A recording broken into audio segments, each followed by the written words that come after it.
রাতের অন্ধকারে কে পিছু নেয় শঙ্করের গোটা দলের? স্থানীয় লোকেরা যাকে রাক্ষস বলে ডাকে তারা আসলে কে? সত্যি কি হিমালয়ের বুকে রাক্ষসের দেখা পাবে ওরা? আর মহাদেবের তৃতীয় নয়ন যা এতদিন ধরে কেউ খুঁজে পায়নি, তা ওরা খুঁজে পেলেও সত্যি সত্যি কি নিয়ে আসতে পারবে সেখান থেকে? এই সকল প্রশ্নের উত্তর পাবেন আজকের এই গল্পে। নমস্কার শ্রোতা বন্ধুরা, অন্ধকারের গল্পকথার সাম্রাজ্যে আপনাদের সকলকে স্বাগত। আমাদের আজকের নিবেদন লেখক সুকান্ত দাসের কলমে শঙ্কর রায়চৌধুরী সিরিজের গল্প রুদ্রনেত্রের সন্ধানে গল্পের প্রথম পর্ব। গল্পের সূত্রধার ও গল্প পাঠে শুভ, অন্যান্য চরিত্রে কৌশিক, অভিযান, অধ্যায়, অন্তরা, পার্থ, রূপঙ্কর, আরএনএম অভিষেক, রৌনক, বর্ণিশা ও রাজ। শুরু হতে চলেছে আজকের গল্প রুদ্রনেত্রের সন্ধানে গল্পের প্রথম পর্ব।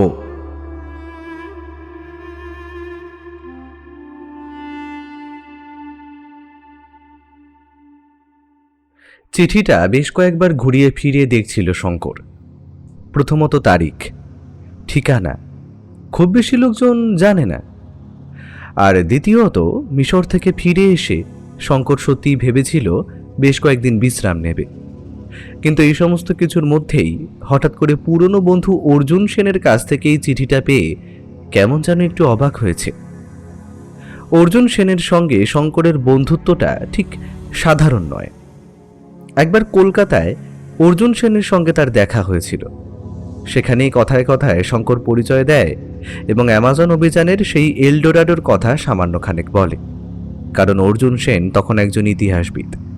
বয়স খুব বেশি না হলেও ইতিহাসের বেশ জ্ঞান অর্জন করে ফেলেছে সে। তখন কলকাতাতেই জাদুঘরে একটা অনেক বছরের পুরনো কোনো একটা লিপি নিয়ে কাজ করছিল সে। লিপির সঙ্গে নাকি ভারতবর্ষের প্রাচীন ইতিহাসের একটা গভীর সম্পর্ক ছিল। আজ পর্যন্ত কারোর পক্ষে সম্ভব হয়নি। সেই ব্যাপারেই অর্জুন সেন চেষ্টা করে চলেছিল। কিন্তু সে ঘটনা আজ থেকে প্রায় 2 বছর আগের। এতদিন পরে হঠাৎ সেই অর্জুন সেনের কাছ থেকে চিঠি আসায় শঙ্কর একটু অবাক হয়েছিল। আজ ও গঙ্গার ধারে একটা উঁচু ঢিপির কাছে চুপ করে বসেছিল সে। চিঠিটা খুলবো করেও কি একটা কারণে যেন খোলা হচ্ছিল না। বারবার মনে হচ্ছিল কি একটা আছে। বিশেষ করে এই চিঠি লেখা হয়েছে নেপাল থেকে, নেপালের হিমালয় পর্বতের কাছাকাছি কোনো একটা জায়গার ঠিকানা। শঙ্কর পুরোপুরি নিশ্চিত হতে না পারলেও তার কেমন যেন মনে হলো, কারণ আগেরবার যখন অর্জুন সেনের সঙ্গে কথা হয়েছিল তখন সে বলেছিল ওই পথে কি একটা কাজে তার যাওয়ার ইচ্ছে আছে। আর দেরি না করে শঙ্কর চিঠির মুখটা খুলে দেয়। তারপর কিছুটা খুলে বার করতে ঝরঝরে বাংলা মুক্তোর মতো হাতের লেখায় অর্জুন সেনের চিঠিটা দেখতে থাকে। শঙ্কর, আশা করি আমায় চিনতে পারছো। আমি অর্জুন সেন। কলকাতায় তোমার সঙ্গে দেখা হয়েছিল। তুমি আমায় তোমার অ্যামাজনে অভিজ্ঞতার কথা বলেছিলে। এলডোরাডো, সেই সোনার শহর। তোমায় যা কথা দিয়েছিলাম তা কিন্তু আমি রেখেছি। তার কথা আমি কাউকে বলিনি। এবার বিশেষ একটা প্রয়োজনে পড়ে তোমার সাহায্য চাইছি। তুমি জানো ইতিহাস নিয়েই আমার কাজ। ইতিহাসে হারিয়ে গিয়ে অনেক কিছু খুঁজে বার করা যেমন আমার কাজ, তেমন অনেক ইতিহাস আছে যেগুলো সবার সামনে এখনো আসেনি। সেগুলো খুঁজে দেখা, যদি সেখান থেকে কিছু সাহায্য আমরা মানুষকে করতে পারি। তোমায় তো আগেরবার বলেছিলাম হিমালয় পর্বতের মধ্যে কোথাও এমন একটা জায়গা আছে যেখানে আমাদের হিন্দু ধর্মের মহাদেবের কোনো শক্তির অংশ লুকিয়ে আছে। এতদিন ধরে আমি সেই কাজটাই করে চলছিলাম। তোমার মনে আছে মিউজিয়ামে একটা লিপি নিয়ে আমি পড়েছিলাম? সেই লিপির সঙ্গে এর অনেক সম্পর্ক আছে। তোমায় অল্প করে বলে রাখি, শিবের তৃতীয় নয়ন নিয়ে একটা বিশেষ কথা আছে। শিবের তৃতীয় নয়ন খুললে নাকি সমস্ত কিছু ধ্বংস হয়ে যায়। আর সেই তৃতীয় নয়নের সন্ধান আমি পেয়েছি। এবার সেটা কেমন তা আমি এই মুহূর্তে তোমাকে ভালোভাবে বলতে পারছি না। আমার হাতে একটা ম্যাপ এসেছে, তবে সেই ম্যাপটা গোটাটা আমার হাতে নেই, অর্ধেকটা আমার কাছে আছে। নেপালে একটা কাজে এসে এটা খুঁজে পাই। তারপরে এখানে আশেপাশের কিছু লোকেদের সঙ্গে কথা বলে একটা ধারণা আমি করতে পেরেছি। ওই হিমালয় পর্বতের কোনো একটা অংশে একটা মন্দির আছে। এই মন্দিরের কাছে গেলে সেখানেই আমরা খুঁজে পাবো ওই শিবের তৃতীয় নয়ন পর্যন্ত পৌঁছবার একটা রাস্তা। দেখো, অন্য কোনো কারণ নয়, শুধুমাত্র কৌতূহল আর ওটা আবিষ্কার করার ইচ্ছের জন্যই আমি কাজটা করতে চাই। তবে আমার একার পক্ষে কাজটা করা সম্ভব হবে না, আর এ ব্যাপারে আমি সহজে কাউকে বিশ্বাস করতে পারি না। আমি আমারই এক সহকর্মী বলতে পারো, তাকে ডেকে পাঠিয়েছি। সে আমার সঙ্গে বেশ কিছু ব্যাপারে এর আগে কাজ করেছে। তবে সে একটা কাজে ব্রাজিলে গিয়েছিল, সেখান থেকে ফিরে আসার পরেই আমি তাকে আমন্ত্রণ জানিয়েছি। তুমি যদি সপ্তাহখানেকের মধ্যে এখানে আসতে পারো তাহলে বড় ভালো হয়। সমস্যা খুব একটা হবে না, চিঠিতেই তোমায় ঠিকানা দেওয়া আছে। তুমি এই ঠিকানায় এসে পড়লে সেখান থেকে আমার কাছে তোমায় এখানকার লোকেরাই পৌঁছে দেবে। তোমার অপেক্ষায় থাকবো শঙ্কর। যদি তুমি আসো তাহলেই আমি পাহাড়ে উঠতে শুরু করব, না হলে একা একা আমি এই কাজটা করতে চাইছি না। তার আরও কয়েকটা কারণ আছে, সেগুলো সাক্ষাতেই বলবো। তবে আমাদের সঙ্গে প্রাচীন ভাষার প্রাচীন কিছু কোড জানা কেউ থাকলে বড় ভালো হতো। আমি যাকে ডেকেছি সেও ইতিহাসের সমস্ত ব্যাপার, ম্যাপ এবং অন্যান্য ব্যাপারে অনেকটা দক্ষ। আর তুমি তো অ্যাডভেঞ্চার করতে ভালোবাসো, তাই তোমার সঙ্গে যদি কেউ থাকে যে আমাদের সাহায্য করতে পারবে, তাকেও সঙ্গে করে আনতে পারো। বাকিটা সামনে এলেই বলবো। ইতি, অর্জুন সেন। চিঠিটা শেষ করে শঙ্কর গঙ্গার জলের দিকে তাকিয়ে রইল বেশ কিছুক্ষণ। কুলকুল শব্দে বয়ে চলেছে দক্ষিণের দিকে। হিমালয় মানে তো সেই গোমুখ হিমবাহ যেখান থেকে গঙ্গার সৃষ্টি। কোনো একটা বইতে যেন গঙ্গার জন্মের কথা পড়েছিল শঙ্কর, একেবারে সেই হিমালয় থেকে বঙ্গোপসাগর পর্যন্ত। ওই শিবের জটা থেকেই তো গঙ্গা বেরিয়ে এসেছে বলে হিন্দু ধর্মে মনে করা হয়। আর সেই শিবের তৃতীয় নন খুঁজতে সোজা গিয়ে নেপালে উপস্থিত হয়েছে অর্জুন সেন। আর শঙ্কর গেলে তারপর সে যাত্রা শুরু করবে হিমালয়ের পথে।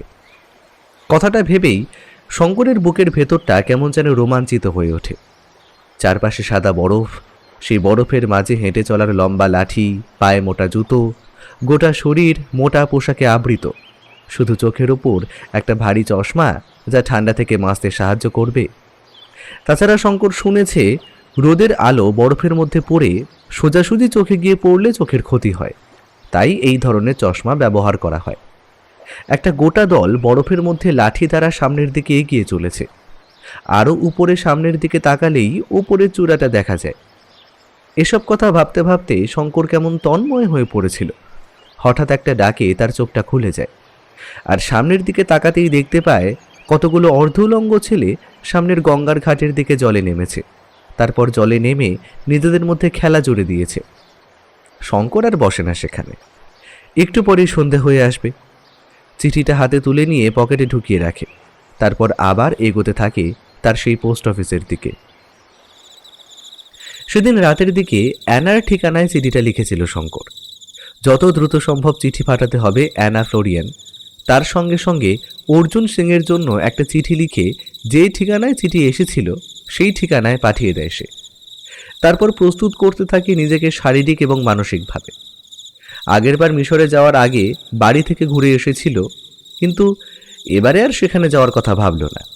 এবারে গেলে মা তাকে কিছুতেই যেতে দেবে না। তাছাড়া এখানে থাকলে তার সঙ্গে মায়ের সপ্তাহে একবার কথা হয়, তাও আবার চিঠিতে। বেশ কিছুদিনের জন্য চিঠি না দিলেই হলো। যাওয়ার আগে একটা চিঠি লিখে দিয়ে যাবে এবং ফিরে এসে আরেকটা চিঠি। এইসব ভাবতে ভাবতে সমস্ত ব্যবস্থা করে ফেলে সে। এখন শুধু অপেক্ষা অ্যানার চিঠির এবং অর্জুন সেনের উত্তরের। সে রাতে শঙ্কর ভালোভাবে ঘুমোতে পারল না। মিশর থেকে ফিরে আসার পরে এই আবার তার একটা অভিযান। তৃতীয় নয়ন যদি সত্যিই অর্জুন সেন খুঁজে পায়, তাহলে সেটা কিন্তু সত্যি সত্যি একটা অদ্ভুত আবিষ্কার হবে। শঙ্কর মনে মনে বলল, কিন্তু চিঠি পড়ে মনে হলো অর্জুন কোনো একটা কারণে ভয় পাচ্ছে। তবে তাকে দেখে তো মনে হয়নি সে ভয় পাওয়ার মতো লোক। আমায় ডেকে পাঠালো, নাকি এর পেছনে অন্য কোনো কারণ আছে?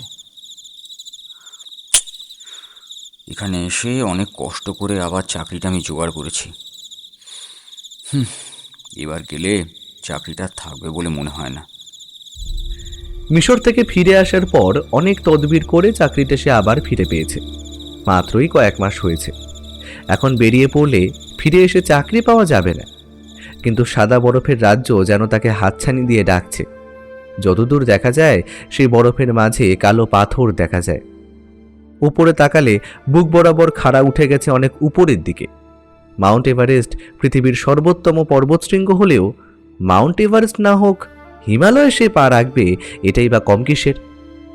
স্বপ্ন দেখতে শুরু করে শঙ্কর, আর সেই স্বপ্নের কাছে মধ্যবিত্ত ঘরে শঙ্কর রায়চৌধুরীর চাকরির নিরাপত্তা তাকে আটকাতে পারে না। সপ্তাহ দুয়েক পরে শঙ্কর বেরিয়েছিল। প্রথমে কলকাতায় এসে দেখা করে অ্যানার সঙ্গে, এবং তারপর সেখান থেকে তারা যাত্রা করে নেপালে অর্জুনের দেওয়া ঠিকানায়। অর্জুনের ছুটিতে আসার প্রায় 3 সপ্তাহ পরে যখন শঙ্কর আর অ্যানা গিয়ে পৌঁছয় অর্জুনের কাছে, তখন ওদের দেখে কিন্তু অর্জুন বেশ খুশি হয়। হিমালয় পর্বতমালা ছোট জায়গা নয়, গোটা ভুটান আর নেপালের কিছু অংশে ছড়িয়ে রয়েছে। ওরা নেপালের কাছেই একটা বাড়িতে আশ্রয় নেয়। এদিকটা সমতল থেকে বেশ খানিকটা উঁচুতে। পাহাড়ে উঠতে গেলে এখনও ওদের বেশ খানিকটা সামনের দিকে এগোতে হবে, তারপর শুরু হবে ট্রেকিং। এতটা জার্নির জন্য ওরা দুজনেই বিশ্রাম নেওয়ার কথাই ভাবল। তাছাড়া এখনো অনন্যা চৌধুরী নামের যে আরেকজনের আসার কথা, সেও তো এসে পৌঁছয়নি। সেদিন রাতের বেলা খাওয়া দাওয়ার পর গরম চায়ের কাপ হাতে নিয়ে ওরা 3 জন ঘরের মধ্যে ফায়ার প্লেসের একপাশে বসে। ঘরটা ছোট হলেও ফায়ার প্লেসের ব্যবস্থা এখানে রয়েছে। আগুন এবং গরম চায়ের জন্য ওদের বেশ গরম গরম লাগছিল। এই প্রথম অর্জুন সেন ওদের সঙ্গে বেশ ভালোভাবে খুলে সমস্ত কথা বলল। শঙ্কর, তোমায় এখানে ডেকে আনার একটা কারণ হলো আমরা যত তাড়াতাড়ি সম্ভব উপরের দিকে উঠতে শুরু করব। আমাদের প্রথম লক্ষ্য থাকবে একটা মন্দির, এবং তারপরে সেই মন্দির থেকে আমরা দ্বিতীয় লক্ষ্যের দিকে এগিয়ে যাব। যতটা আমার মনে হচ্ছে মন্দিরটা খুঁজে পেয়ে গেলে বাকি পথটা আমাদের খুব একটা অসুবিধা হবে না, কিন্তু সমস্যাটা হলো ওই মন্দিরটা খুঁজে পাওয়া। তোমার কাছে কোনো ম্যাপ কিংবা এমন কিছু আছে যেটা দিয়ে আমরা মন্দির পর্যন্ত পৌঁছতে পারবো? আমার কাছে যে ম্যাপটা আছে সেটা অর্ধেক। ওটা পুরোটা আমার কাছে থাকলে এত অসুবিধা তো হতো না, কিন্তু তার চেয়েও সমস্যা হলো ওই মন্দিরটা খুঁজে পাওয়া এতটা সহজ ব্যাপার নয়। শুধু সোজা উপরে উঠে গেলে আমরা সেটা খুঁজে পাবো না। পথ শুধু সোজা উপরে নয়, অনেক অনেক খাড়াই পথ রয়েছে। পথের বাঁকে কোথায় যে কোন জায়গাতে মন্দিরটা লুকিয়ে আছে সেটা খুঁজে বার করা এত সহজ নয়। মন্দিরটা খুঁজে পাওয়ার কারণ কি? কি আছে ওখানে? ওখানে অনেক কিছু আছে, তোমাকে প্রথম থেকে বলা দরকার। তোমরা বসো, তোমাদেরকে প্রথমে ওই ম্যাপটা আর ওই লিপিটা দেখাই। কথা বলে অর্জুন ঘরের একপাশে থাকা নিজের ব্যাগ থেকে বার করে আনলো 2টো ছোট লম্বাটে মতন গোল বাক্স, যেগুলোর মধ্যে আসলে ফোল্ডিং করা গোল কাগজ রাখা থাকে। একটা বড় হলদে কাগজ বার করে চারপাশে ভারী কিছু চাপা দিল। এটা আমি বেশ ভালো করে পরীক্ষা করিয়ে দেখেছি। এটা প্রায় খ্রিস্টপূর্ব 600 সময় আগের তৈরি। এই কাগজ আর এই যে কালি দিয়ে লেখা হয়েছে তার ব্যবহার 1000 বছর আগে হতো, তবে এটা এখানকার নয়। ভাষাটা কি সেটা বোঝা যাচ্ছে না, তবে প্রাচীন কোনো ভাষা বলেই মনে হচ্ছে। এটা পালি। পালি ভাষাতে বেশ কিছু রূপান্তর আছে। প্রথম দিকের পালি ভাষার সঙ্গে শেষের পালি ভাষার সামান্য কিছু পরিবর্তন লক্ষ্য করা গেছে। সেই কারণেই প্রথমে ব্যাপারটা আমি বুঝতে পারছিলাম না, এবং তার জন্যেই ভাষা নিয়ে জ্ঞান রয়েছে এমন কাউকে সঙ্গে করে আমি আনতে বলেছিলাম শঙ্করকে। এটা তাহলে আমাকে উদ্ধার করতে হবে। শঙ্কর, আলোটার সামনের দিকে এনে ধরো তো, দেখি কি লেখা আছে। শঙ্কর আলোটা সামনের দিকে এনে ধরল। অর্জুন সেনও সাহায্য করার চেষ্টা করল। ইতিহাস নিয়ে কাজ করলেও পালি ভাষা সে সহজে উদ্ধার করতে পারে। অ্যানাকে পেপারটা নিয়ে চেষ্টা করতে দেখে সে বেশ খুশি হলো। অ্যানা আলোতে এসে ভাষা পড়তে লাগলো। পড়তে পড়তে একসময় বলল, এখানে শিবের শক্তির ব্যাপারে কিছু লেখা আছে। তার শক্তি এতটাই প্রবল যে গোটা পৃথিবীর সব ধ্বংস করতে পারে, আবার তৈরিও করতে পারে। কিন্তু একবার যদি শিবের তৃতীয় নয়ন খুলে যায় তাহলে গোটা বিশ্ব ধ্বংস হয়ে যেতে পারে, এবং সেটা আর নতুন করে তৈরি করা যাবে না। আমি এমন কিছু একটা আন্দাজ করেছিলাম। পালি ভাষা আমি অল্প অল্প জানতাম, তবে এতটা উদ্ধার করা আমার পক্ষে সম্ভব হতো না। এটাতে শিবের কথা আছে একদম শেষের দিকে। একটা ওঙের মতো চিহ্ন রয়েছে, কিন্তু সেটা আসল ব্যাপার নয়। এটা একটা সূত্র, যেটা দিয়ে ওই মন্দিরের ব্যাপারে আমরা জানতে পারবো। লিপির শেষের দিকটা আমি খানিকটা একজনকে দিয়ে পড়াতে পেরেছিলাম। সে আমায় বলেছিল এখানে হিমালয়ের কোনো একটা মন্দিরের খোঁজ আছে। আর এই কারণেই তুমি ওই মন্দিরটায় যেতে চাইছো। কিন্তু মন্দিরে যদি তৃতীয় নয়ন থাকে তাহলে তো সেটা খুঁজে আগেই অনেকে পেয়ে যাবে। আর সেই তৃতীয় নয়ন কোথায় আছে, কোন মূর্তিতে? তৃতীয় নয়ন কোথায় আছে সেটাই হলো আসল প্রশ্ন। তার ব্যাপারে কোনো কিছুই ভালোভাবে জানতে পারিনি, তবে আমার কাছে একটা ম্যাপ আছে। এই ম্যাপটা দেখে যদি কিছু বোঝা যায়। আবার আরেকটা গোল বক্স খোলা হলো। সেখান থেকে বেরিয়ে এলো আর একটা ম্যাপ। অতি পুরনো হলদে হয়ে যাওয়া কাগজের ম্যাপ, তবে ম্যাপের একদিকটা ছেঁড়া, অর্থাৎ ম্যাপের অর্ধেকটা রয়েছে। সেটা খুলতেই বোঝা গেল পাহাড়ের কোনো একটা অংশ আঁকা রয়েছে এবং তার চারপাশে বেশ কিছু গাছপালা রয়েছে। ম্যাপের একপাশে দিক নির্দেশের জন্য উত্তর, দক্ষিণ, পূর্ব, পশ্চিম দেখানো হয়েছে। ম্যাপের একটা জায়গায় হাত রেখে অর্জুন বলল, এই যে আমরা এইখানে আছি। এখান থেকে আমাদের উঠতে হবে উপরের দিকে। উপরের দিকে এই এই জায়গাটায় পৌঁছতে আমাদের ওই আনুমানিক সময় লাগবে প্রায় মাসখানেক। তারপর সেখান থেকে আমাদের এগোতে হবে ডান দিকে। এই যে এই দিকে মাঝামাঝি কোনো একটা জায়গাতে সেই মন্দিরটা আছে। এই দেখো, মন্দিরের খানিকটা অংশ ম্যাপে আঁকা রয়েছে। ওরা আলোটা আরও খানিকটা সামনের দিকে এগিয়ে নিয়ে গেল। ম্যাপের একদম কাছাকাছি আলোটা নিয়ে যেতে মাঝামাঝি যেখান থেকে ম্যাপটা ছিঁড়ে গেছে, ঠিক সেইখানটাতেই কিছু একটা আঁকা রয়েছে সেটা বুঝতে পারল। ম্যাপটা ছিল কিভাবে? আর তুমি এই ম্যাপটা পেলে কোথায়? এই ম্যাপটা আমি এখান থেকেই পেয়েছি। অতি প্রাচীন একটা মন্দির আছে এখানে, সেখানে এক বৌদ্ধ সন্ন্যাসী এটা আমায় দিয়েছিল।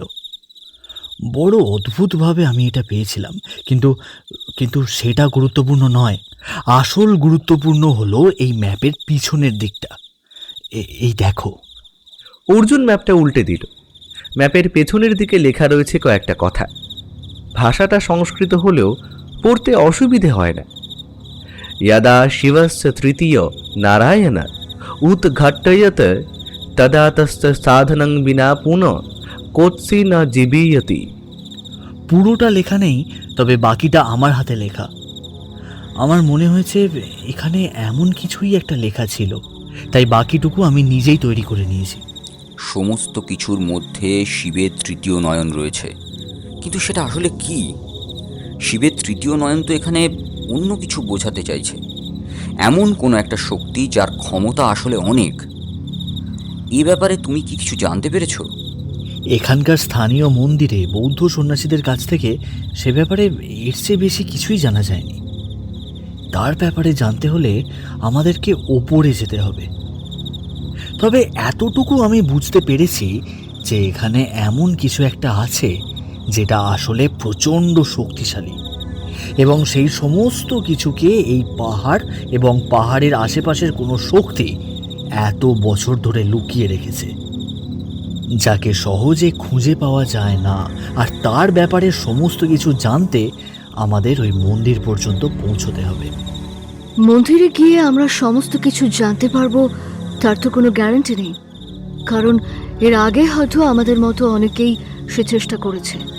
আর এই যে ম্যাপের অর্ধেকটা হয়তো অন্য কারোর কাছে আছে, সে যে কোনো চেষ্টা করেনি তার কোনো গ্যারান্টি কোথায়? না, গ্যারেন্টি কিছু নেই, তবে আমাদের চেষ্টা তো করতে হবে। ওই মন্দির খুঁজে বার করতে হবে। কিন্তু আশ্চর্যের কথা কি জানো, শিবের এই তৃতীয় নয়ন যেখানে আছে সেটা একটা মন্দির হলেও সেই মন্দির আজ পর্যন্ত কেউ খুঁজে পেয়েছে বলে আমার তো মনে হয় না। ওরা এই বিষয় নিয়ে অনেকক্ষণ কথা বলল। তারপর কাগজপত্রগুলো গুছিয়ে রেখে যে যার মতো ঘুমিয়ে পড়ল। পাশাপাশি দুটো ঘর ওরা নিয়েছিল, একটাতে অ্যানা, একটাতে শঙ্কর আর অর্জুন ঘুমোতে গেল। সকালে শঙ্কর ঘুম থেকে উঠে দেখল অর্জুন পাশে নেই, ঘরের দরজাটা খোলা। বাইরে এসে শঙ্কর দেখতে পেল অর্জুন আর অ্যানা বাড়িটার সামনের দিকে লম্বা বারান্দার কাছে চেয়ারের উপরে বসে কিসব কথা বলছে। তবে তাদের পাশে দাঁড়িয়ে আছে একজন স্থানীয় লোক। তার পরনের পোশাক দেখে স্থানীয় লোক বলেই মনে হয়। শঙ্করকে দেখে অর্জুন হেসে বলল, আরে শঙ্কর, উঠে পড়েছো? এই দেখো তেনজিং, ও আমাদের সঙ্গে থাকবে। পাহাড় খুব একটা সহজ ব্যাপার হবে না। आपने सही कहा साहब। ये पहाड़ दिखने में बाहर से जैसा लगता है तेमन नय। ऊपरे उठते शुरू करले बुझते पारबेन ये कितना विशाल है। एक बार भूल होलेई साक्षात मौत। शुधु पहाड़ থেকে পড়ে নয়, বহুত ভাবে ও পাহাড়ে অনেকে মরেছে। ও পাহাড়ে রাক্ষস আছে সাহাব। রাক্ষস? কেমন রাক্ষস আছে বলো তো? রাক্ষস দেখার কিন্তু আমার খুবই ইচ্ছে। তেনজিং অদ্ভুতভাবে তাকালো অ্যানার দিকে, তারপর বলল, হাসিয়ে মত সাহাব, আমি সত্যি কথা বলছি। এখানে আমরা ছোট থেকে বড় হয়েছি। যে মন্দিরে আপনারা যেতে চাইছেন ও মন্দিরে জানে কেউ আসতে কতজন এখানে এলো, কিন্তু কেউ আর ওয়াপস আসেনি। যারা ঘোরার জন্য আসে তাদের জন্য দুসরা রাস্তা রয়েছে। সেই দিক দিয়ে উপরে ওঠা আসান আছে, তবে সেই পথে উঠে এই দিকে আসা যাবে না। রাস্তা বহুত কঠিন আছে। সামান্য উপরে ওঠার পরে ও আপনারা ঠিকই বুঝতে পারবেন। রাক্ষস যখন আছে, সেই রাক্ষস নিচে নেমে আসে না কেন? উপরে কচু কচু জায়গায় রাক্ষস আছে, তারা সেখানেই থাকে। নিজের জায়গা থেকে দুসরা কোথাও যায় না। ও পাহাড়ে মহাদেব খুদ থাকেন। ওনার ক্ষমতা দিয়ে ও রাক্ষসদের আলাদা আলাদা জায়গায় বন্দি করে রেখেছে।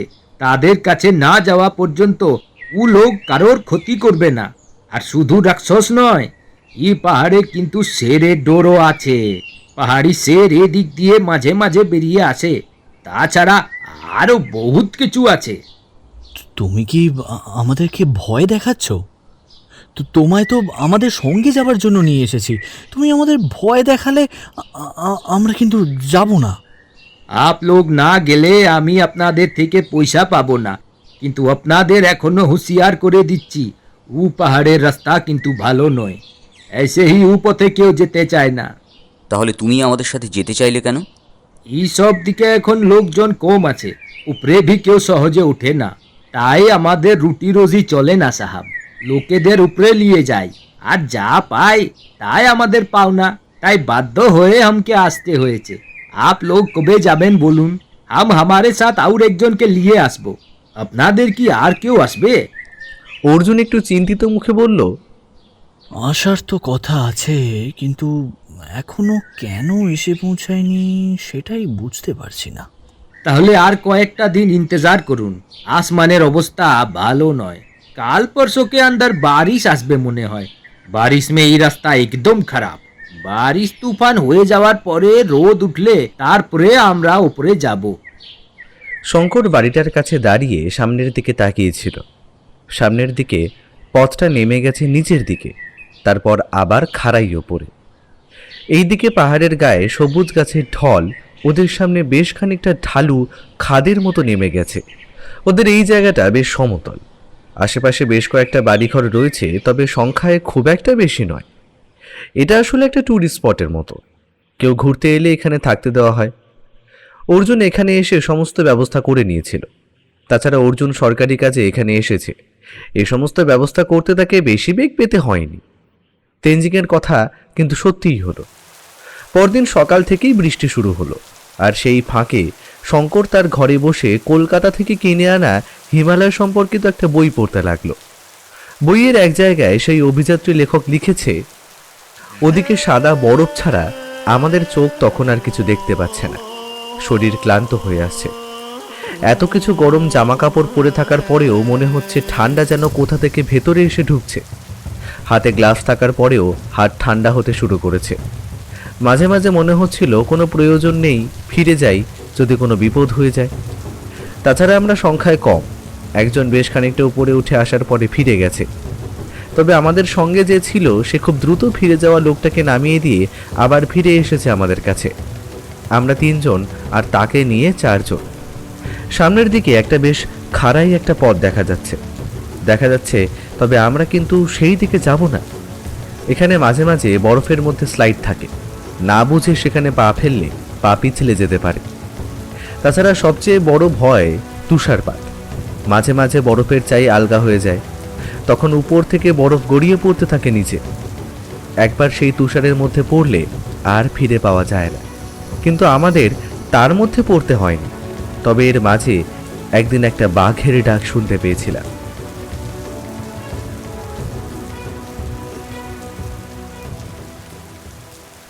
ঘরের একপাশে বসেছিল অর্জুন। অর্জুন বসে কি একটা কাগজ যেন মন দিয়ে দেখছিল। অ্যানা নিজের রাইফেলটা পরিষ্কার করছিল এই ফাঁকে। শঙ্কর বলল, ওপরে পাহাড়ে বরফের মাঝে বাঘ থাকে নাকি? বাঘ ওপরে বরফে থাকে না, বাঘ থাকে নিচের দিকে। এদিকে বরফ কম, পাহাড়ি জায়গায় এই বাঘেদের মেঘলা বাঘ বলা হয়। স্থানীয় লোকেরা এদের বিভিন্ন নামেই ডাকে। এদের দেখতে একটু অদ্ভুত, বাঘের মতো ওই হলুদ কালো ডোরা কাটা নয়, অনেকটা চিতা বাঘের মতো দেখতে হলেও এদের গায়ে বেশ বড় বড় ছোপ থাকে। অনেকটা ওই অজগর সাপের গায়ে যেমন সবুজ কালো কালো আর হলদে রং থাকে, খানিকটা সেই রকম। এরা পাথরের মধ্যে শুয়ে মুখ লুকিয়ে রাখলে মনে হবে যেন অজগর সাপের একটা অংশ। তবে ওপরে কিন্তু আরো অনেক কিছুই থাকতে পারে। এক ধরনের ছোট টিকটিকির মতো একটা সরীসৃপ আছে, এক ধরনের হাঁস আছে। উপরের দিকে বরফের মধ্যে যে সব সময় আমরা একাই থাকবো এমনটা কিন্তু নয়, অনেক কিছু আছে। তাছাড়া যেখানে বরফ কম সেখানে সবুজ গাছ আর না হলে শ্যাওলার দেখা তো মিলবেই। মাঝে মাঝে মাথার ওপরে চক্কর খেতে পারে দুই একটা সাদা পাখি, তবে সেগুলো উপরে থাকে না, নিচেই থাকে। অর্জুন, তুমি তো এ ব্যাপারে বেশ কিছু জানো। হিমালয় নিয়ে বেশ পড়াশোনা করতে হয়েছে। তবে উপরের জায়গাগুলোর নামটা কিন্তু বিভিন্ন জায়গায় বিভিন্ন রকমভাবে বলা হয়েছে, তাই সেসব নিয়ে তোমাদের আর বেশি কিছু বলছি না। তবে ওই মন্দির যদি আমরা খুঁজে পাই তাহলেও কিন্তু আমাদেরকে উপরে প্রায় মাস দুয়েকের বেশি সময় থাকতে হবে। তোমরা সেইভাবেই নিজেদের প্রস্তুত করে নাও। খাবার থেকে শুরু করে অন্যান্য প্রয়োজনীয় জিনিস যা আমরা নেব সবটাই কিন্তু খুব বুঝে খরচ করতে হবে।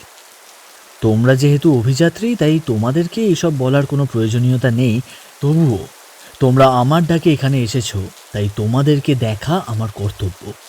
বুঝলাম, কিন্তু তোমার আর একজন কবে আসবে যেন বলেছিলে?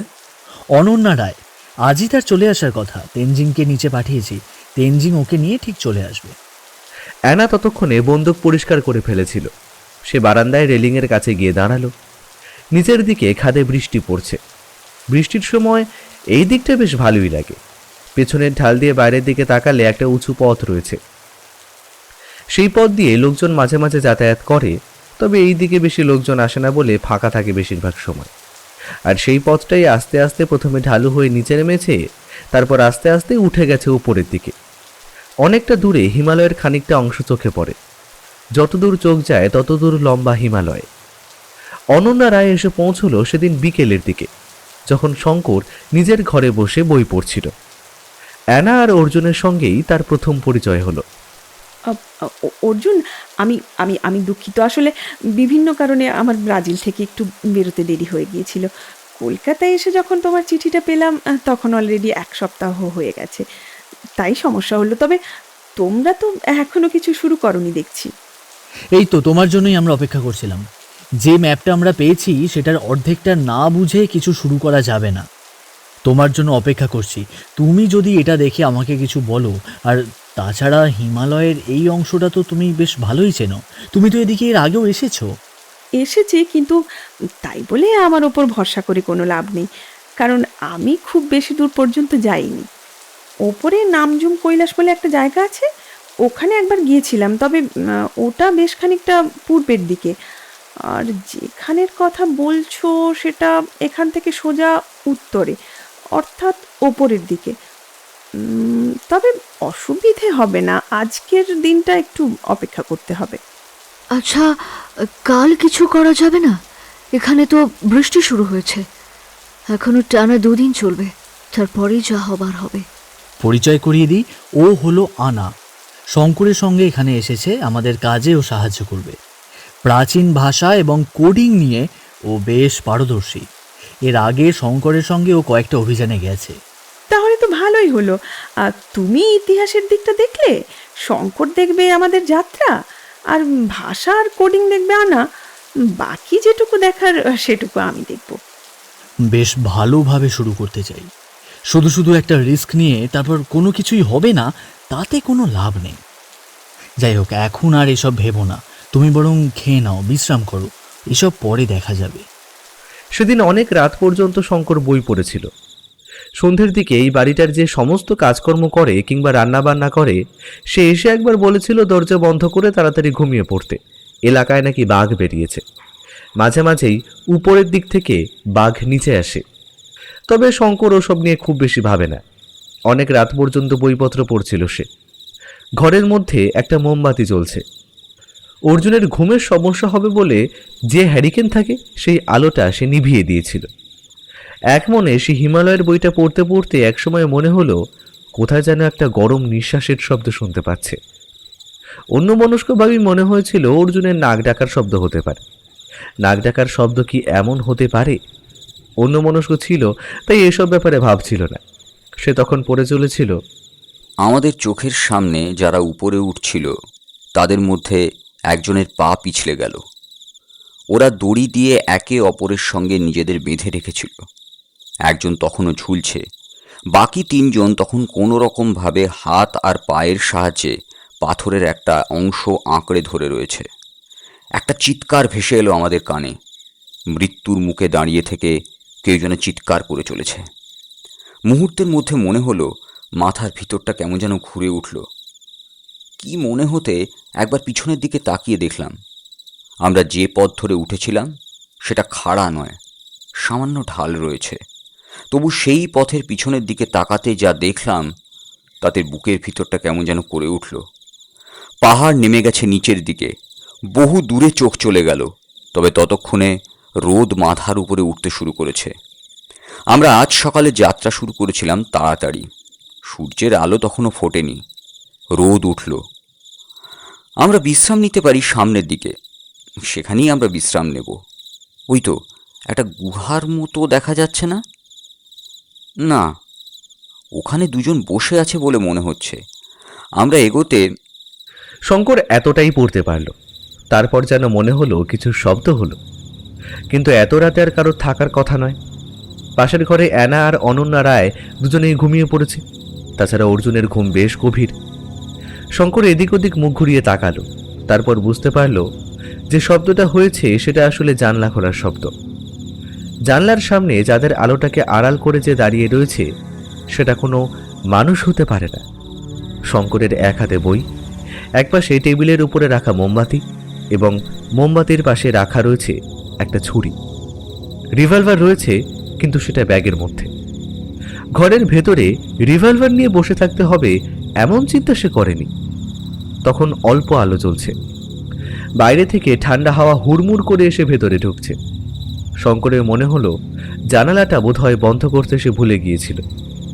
এমনিতেই এতক্ষণ ধরে একভাবে বসে থাকার জন্য শঙ্করের পায়ের পাতা থেকে কোমর পর্যন্ত যেন অবশ হয়ে এসেছিল। এবার জানালার দিকে তাকিয়ে দুটো উজ্জ্বল হলদে চোখ দেখে তার বুকের ভেতরের রক্ত যেন ঠান্ডা হয়ে গেল। বেশ বড় এ ঘরের জানলাগুলো, এখন সে ভালোভাবে দেখছে। জানলা বন্ধ করে দিলে বাইরে থেকে আর কোনো হাওয়া ভেতরে আসতে পারে না, কিন্তু পাল্লা খোলা রাখলে গোটা জানলাটা ফাঁকা। কোনো গরাদ কিংবা ওই জাতীয় কিছু নেই। তেনজিংয়ের কাছে শঙ্কর শুনেছে এদিকে চুরি খুব একটা হয় না, তাই এমন অবস্থা। সেই জানলার গোটা ফাঁকার মধ্যে মুখ ঢুকিয়ে বসে রয়েছে একটা মস্ত বড় বাঘ। বাঘ শঙ্কর আগেও দেখেছে, কিন্তু এমন আলো আধারিতে ঠিক এমন একটা পরিস্থিতির মধ্যে কখনো দেখেনি। জানলাটা তার মাথার কাছে, আর সেই কারণেই বাঘটা বোধহয় এখনো তাকে সহজে দেখতে পায়নি। আলোটা জ্বলছে টেবিলের এক পাশে। বাঘটা ঠিক মোমবাতি থেকে কয়েক পা দূরে জানলার কাছ থেকে মুখটা ভেতরে ঢুকিয়ে রেখেছে। এবার সেই নাক ডাকার মতো শব্দের অর্থটা শঙ্কর বুঝতে পারল। এই বাঘের মুখ থেকে খুব আস্তে আস্তে একটা গর্জনের মতো শব্দ বেরিয়ে আসছে। এই অদ্ভুত গন্ধে ঘরের ভেতরটা ভরে গেছে। শঙ্কর স্থিরভাবে বসে রইল কিছুক্ষণ। বাঘটা মাথাটা আর একটু ঘরের ভেতর ঢুকিয়ে একবার এদিক ওদিক তাকিয়ে দেখল, কিন্তু শঙ্করকে বোধহয় তখনও দেখতে পায়নি। শঙ্কর আস্তে আস্তে হাতটা রাখলো টেবিলের উপর যেখানে ছুরিটা রাখা আছে। তারপর যাতে একটুও শব্দ না হয় তেমনভাবে আস্তে আস্তে ছুরিটা নামিয়ে আনলো নিচের কাছে। ব্যাপারটা কয়েক মুহূর্তের মধ্যে হলেও শঙ্করের যেন মনে হচ্ছিল একটা যুগ কেটে গেছে, আর সেই যুগের মধ্যে আশেপাশে বাঘ আর সে ছাড়া আর কেউ নেই। পাশে ঘুমিয়ে থাকা অর্জুন যেন এই সময়ের জন্য কোথাও একটা হারিয়ে গেছে। শঙ্কর ছুরিটা নিজের হাতের কাছে এনে তারপর ছুরিটা খুলে নিয়ে শক্ত হাতে চেপে ধরে অপেক্ষা করছিল বাঘটা যদি আক্রমণ করার কোনোভাবে চেষ্টা করে তাহলে সে ছুরি দিয়ে সে আঘাত করবে। বাঘটা যেন কিছু একটা বোঝার চেষ্টা করছিল। তার মাথাটা ততক্ষণে খানিকটা আরো জানলা দিয়ে ভেতরে ঢুকে এসেছে। আসলে জানলাটা প্রায় পেছনের দিকে উঁচু পাহাড়ের রাস্তাটার থেকে সামান্য 1 হাত মতো উপরে। ওদের ঘরটা একতলা, তাছাড়া খাদের একদম ধারের দিকে তৈরি হয়েছে বলেই পাহাড়ি রাস্তা থেকে এমন নিচে হয়ে গেছে। বাঘটা এই কারণেই শরীরটা সামান্য তুলে মাথাটা ভেতরে ঢোকাতে পেরেছে। বাঘটা আরেকটু মাথাটা ভেতরে ঢোকালো, আর ঠিক তখনই অর্জুন ঘুমের মধ্যে একবার পাশ ফিরল, আর তাতে বিছানার উপর একটা খচখচ শব্দ হলো। সঙ্গে সঙ্গে যে কাণ্ডটা ঘটে গেল তার জন্য শঙ্কর প্রস্তুত ছিল না। একটা ছোট্ট হুঙ্কার দিয়ে জানলা দিয়ে গোটা শরীরটাকে গলিয়ে ভেতরে ঢুকে পড়ল বাঘটা। অর্জুন ধরফর করে উঠে বসলো বিছানায়। তারপর শঙ্কর একটা হাতে চেপে ধরল অর্জুনের মুখে।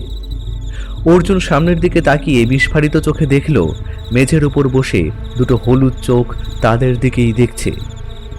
অর্জুন এতক্ষণ ঘুমিয়েছিল, তাই কোনো কিছু বুঝে উঠতে পারে না, কিন্তু এবার উঠে ব্যাপারটা দেখতে পেয়ে সঙ্গে সঙ্গে শঙ্কর তার মুখ চেপে ধরায় সে ব্যাপারটা মুহূর্তের মধ্যে বুঝে গেল।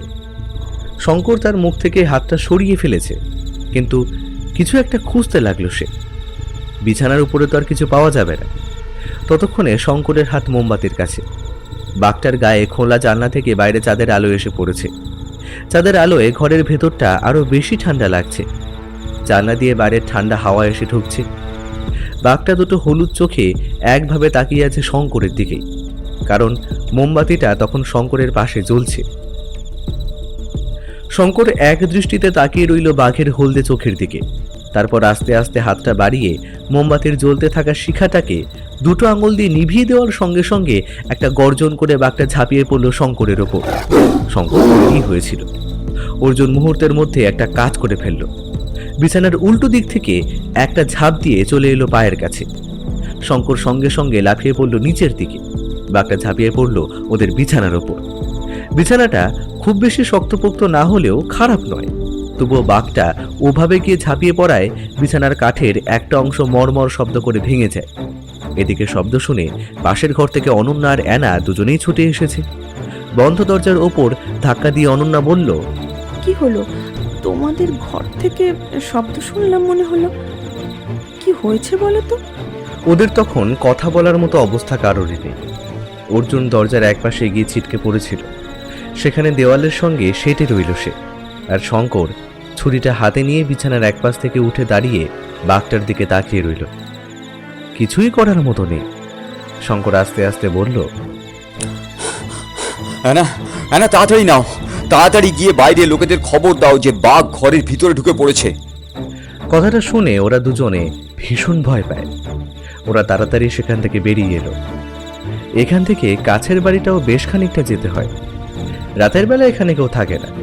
ওরা দুজনে গেল সেই দিকে, আশেপাশের লোক নিয়ে আসার জন্য। তাছাড়া এই বাড়িতে যে ওদের দেখাশোনা করে তাকে ডেকে আনতে। বাঘটা কিন্তু এবার স্থির হয়ে বসলো না। অর্ধেক ভেঙে যাওয়া বিছানার উপরেই এই পাশে ওপাশে দুবার ঘুরে নিল। তারপর শরীরটা নিচু করে বিছানায় ঠিক শুয়ে থাকার মতো বসলো একবার। তারপর হঠাৎই একবার গর্জন করে উঠল। সেই গর্জনে অর্জুন আর শঙ্কর দুজনেই চমকে উঠল মুহূর্তে। এক অদ্ভুত অবস্থা। ঘরের ভেতরটা অন্ধকার। জানলা থেকে যেটুকু আলো আছে ওইটুকুই, তবে ওরা দুজনে একভাবে বাঘের দুটো চোখের দিকে লক্ষ্য রাখছে। বাঘটা যখন চোখ বন্ধ করছে আলো দুটো নিভে যাচ্ছে যেন। ততক্ষণে অ্যানা আর অনন্যা গিয়ে আশেপাশের লোকেদের ডেকে আনলো।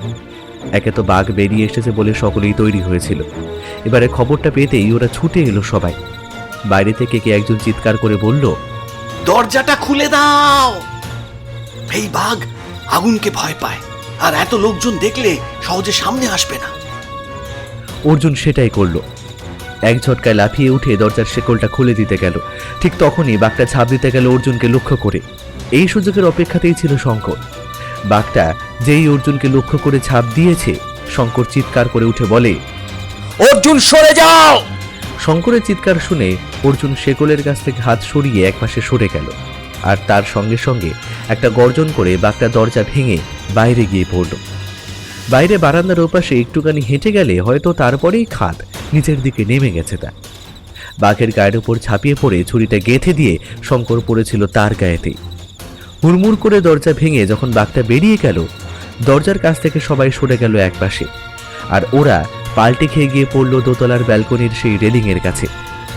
রেলিং ভেঙে নিচের দিকে গিয়ে পড়তেই অর্জুন চিৎকার করে বলে, শঙ্কর সাবধান, নিচে কিন্তু খাদ রয়েছে। শঙ্কর বাঘের গায়ের উপর ঝাঁপিয়ে তার গলাটা চেপে ধরেছিল। বাঘটাও তার হাত দিয়ে শঙ্করকে আঘাত করার চেষ্টা করত, যদি না তার আগেই হুড়মুড় করে দরজাটা ভেঙে সে বাইরের দিকে চলে যেত। সেও একটু হতভম্ব হয়ে গিয়েছিল। এদিকে শঙ্কর তার গলাটা ছেড়ে দিল। এই মুহূর্তে রেলিং ভেঙে বাইরের দিকে গিয়ে একপাশে ছিটকে পড়েছে শঙ্কর। আর বাঘটা আর একটু এগিয়ে গিয়ে খাদের একদম কিনারায় গিয়ে থমকে দাঁড়ালো। ভাঙা রেলিংয়ের ওপরে দাঁড়িয়ে রয়েছে জনা দশেক লোক। তাদের হাতে আলো, অস্ত্র এবং একটা জিনিস আছে যা দিয়ে শব্দ করে বাঘ তাড়িয়ে দেওয়া যাবে। কিন্তু বাঘটা খাদের একদম কিনারায় দাঁড়িয়ে রয়েছে। শঙ্কর তার থেকে একটু দূরে মাটির ওপর পড়ে আছে। তার হাতে তখনও রক্ত মাখা ছুরিটা ধরা। বাঘটা গর্জন করেই চলেছে। উপর থেকে সকলেই এই দৃশ্যটা দেখে অবাক হয়ে যেতে লাগলো, এমনকি অর্জুন পর্যন্ত। সেও আর কিছুই বলতে পারছে না। কেউ যে উপর থেকে নিচে নেমে আসবে সে ক্ষমতা ওদের মধ্যে কারও নেই। শঙ্কর কিন্তু ততক্ষণে উঠে বসেছিল, হাতে ছুরিটা ধরে আরও একবার তৈরি হয়েছিল। কিন্তু তখনই বাঘটার নজর চলে গেল উপর দিকে। এত লোকজন আগুন দেখে সে মুহূর্তের জন্য থমকালো। আর সেই সুযোগেই ওপরের লোকগুলো তাদের হাতে থাকা ক্যানিস্টার মতো জিনিসটা বাজাতে শুরু করলো। বাঘটা কিন্তু তাতেই ঘাবড়ে গেল না। সে এবার একটা ঝাঁপ দিতে গেল শঙ্করের দিকে। শঙ্কর বুঝতে পারেনি শোয়ার আগে সে তার বন্দুকটা পায়ের কাছে বেঁধে রেখেছিল। এখন সেটা মনে পড়েছে। সে পায়ের কাছ থেকে বন্দুক তুলে নিল মুহূর্তের মধ্যে। তারপর সামনের দিকে লক্ষ্য করে গুলি চালিয়ে দিল। বাঘটা ঝাঁপিয়ে পড়েছিল, তাই গুলি লাগলো না। শঙ্কর একপাশে দাঁড়িয়ে আছে, আবার বাঘটা তার দিকে এগোতে গেল। এবার শঙ্কর আবার গুলি করল। ব্যালকনির উপর দাঁড়িয়ে সবাই রুদ্ধশ্বাসে দেখে চলেছে দৃশ্যটা। বাঘটা বারবার শঙ্করের দিকে ঝাঁপিয়ে পড়ার চেষ্টা করে আর শঙ্কর গুলি চালায়। কিন্তু শঙ্করের বন্দুকের গুলি লাগছে না বাঘের ঝাঁপিয়ে পড়াতে। তবে একসময় বাঘটা শঙ্করের একদম কাছাকাছি এসে পড়ল। শঙ্কর আর দেরি না করে বাঘের গলার কাছে লক্ষ্য করে গুলি চালালো। বাঘটা আর দেরি করল না, একটা ঝাঁপ দিয়ে খাদের এক কিনারা ধরে চলে গেল দূরের দিকে। সঙ্গে সঙ্গে অর্জুন, অনন্যা, অ্যানা এবং বাকি সকলে ছুটে এলো। তেনজিং এর মধ্যে খবর পেয়ে এসেছিল। ওরা সকলেই ধরাধরি করে শঙ্করকে নিয়ে গেল ঘরে। কিন্তু শঙ্করের খুব একটা লাগেনি। ঝাঁপিয়ে পড়ার পর নিচে এসে পড়ার জন্য যেটুকু আঘাত লেগেছে সেটুকুই। শরীরে কোথাও একটু করে কেটে গেলেও বেশি কিছু হয়নি। তবে তার হাতের ছুরিতে বাঘের রক্ত লেগে রয়েছে। অ্যানা বলে উঠল, আমি তো ভাবতেও পারছি না শঙ্কর, আমরা বেরোবার আগে এমন একটা ঘটনা ঘটে গেল। তাহলে আমাদের সঙ্গে না জানি কি হবে। যাই হয়ে যাক না, আমরা কিন্তু ওপরে যাবই এবং ওই মন্দির খুঁজে বার করে অর্জুনের সেই শিবের তৃতীয় নয়ন খোঁজার চেষ্টা করবই। অর্জুন, অর্জুন, তুমি কি ভয় পেয়েছো? অর্জুন সত্যিই ভয় পেয়েছিল। একজন ইতিহাসবিদ ইতিহাসের হারিয়ে যাওয়া জিনিসপত্র খোঁজে এবং মাটি খনন করে সে সমস্ত জিনিসপত্র তুলে অ্যানার মতো কাজ পর্যন্ত করতে সে পারে। কিন্তু বাঘের অভিজ্ঞতা তার নেই। অর্জুন এবারে বলল, একবার তো মনে হয়েছিল আজকে ওই বাঘটা আমাদের দুজনকেই খতম করবে, কিন্তু সত্যিই শঙ্কর, তুমি যা সাহস দেখালে। তোমার কথা অনেক শুনেছি শঙ্কর, কিন্তু আজ নিজের চোখে যা দেখতে পেলাম তারপরে আর তোমায় নিয়ে কোনো চিন্তা রইল না। আমাদের দলের মধ্যে যদি সাহসী কেউ থাকে তাহলে সেটা তুমি। বাঘের সঙ্গে সামান্য ছুরি হাতে যে লড়াই করতে পারে তার সাহস নিয়ে কিছু বলার নেই। সকলে অনেক কিছু বলল, অর্জুনের সঙ্গে কি যেন কথা বলতে বলতে সেই রাতটা কেটে গেল। পরের গোটা দিনটাও ওরা ঘরেই রইল। তার পরদিন সকালে রোদ বেরোতে আবার তেনজিং এসে ওদের সঙ্গে দেখা করবে জানালো। যদি আজ সারাদিন রোদ থাকে তাহলে কাল ওরা যাত্রার ব্যবস্থা করবে।